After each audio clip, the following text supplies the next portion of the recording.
Well, good morning to you. In fact, it's nearly afternoon. I'm a bit late today.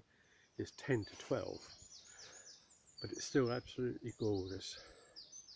Afraid the birds aren't singing quite like they were the other day, but then I was a bit earlier the other day, wasn't I? I got here when the dawn chorus was singing, but now there are just a few in the background.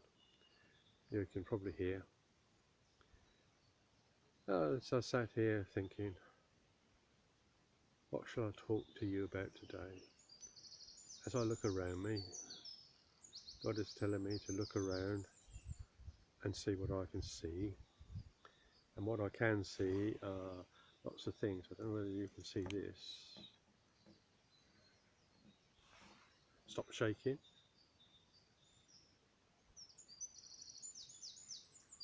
New growth. New growth coming from something very, very old. What I'm actually sitting on at the moment is a fallen beech tree.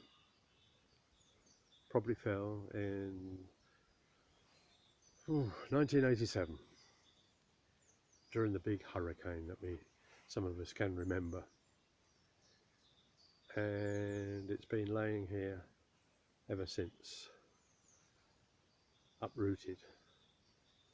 At least, let's say uprooted. If you come through in the winter time, this tree looks completely dead.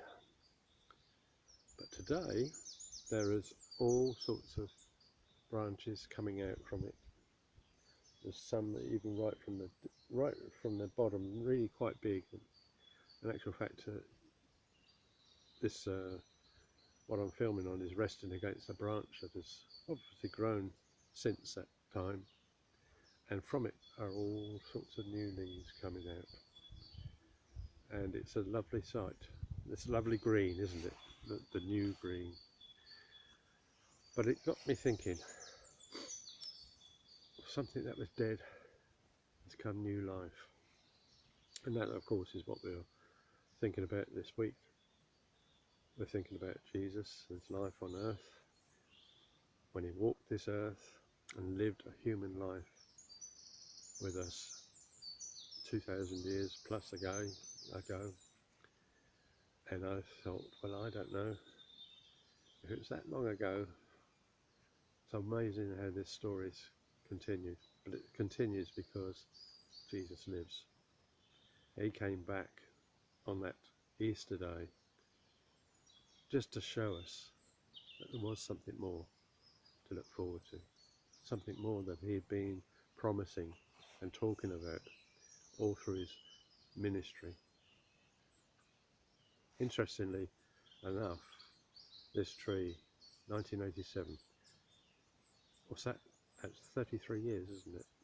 33 years it's been laying down here.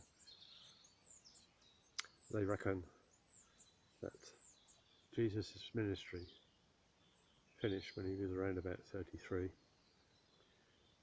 ministry was only about 3 years, 3 or 4 years. I'm sure there will be philosophers and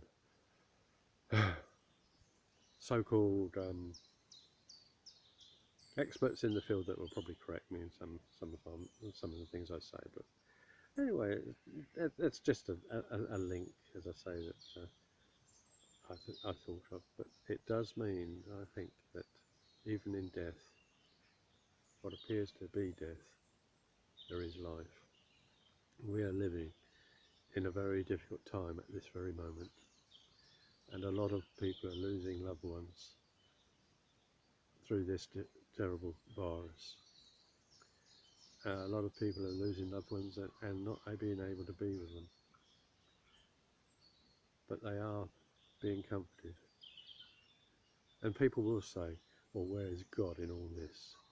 Well, for me, you only have to look around you and see where God is. He's at the bedside in those medics who are treating people. He's at the bedside. He's holding the hands of them through those medics, through those nurses, those doctors. He's there in the person who just cleans the floor and sweeps up the floors, taking that risk just so that people can be reasonably comfortable in a sterile, comfortable area. I remember when I was in hospital, I thought, we don't take much notice of these people who come around with a broom and sweep up and a mop, tidying up, and yet just as important.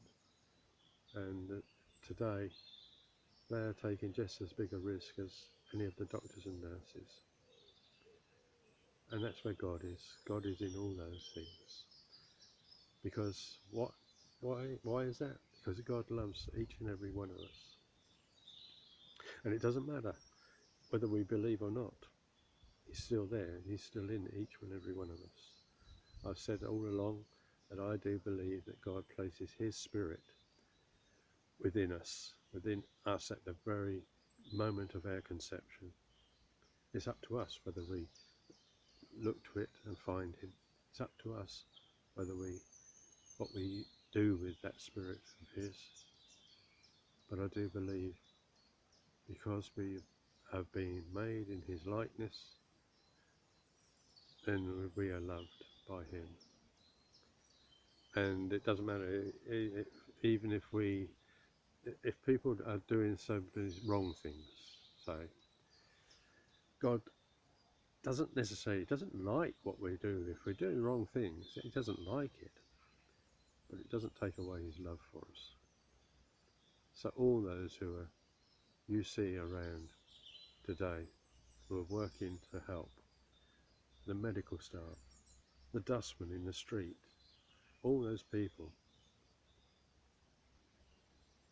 God is with them as well. God is working through them. And although some people may not recognise it, that's where I believe he is. That's where I believe he can be found. Yeah, it's hard when you lose a loved one, especially in the circumstances that are happening today. And I can't begin to imagine what it must be like to know a loved one's in hospital and you can't go and see them, you can't go and hug them, you can't go and hold their hand in their last living moments on this earth. But I do hope and pray that people will look to see that new life is there available for everybody, just as Jesus promised. God bless. Speak to you again soon.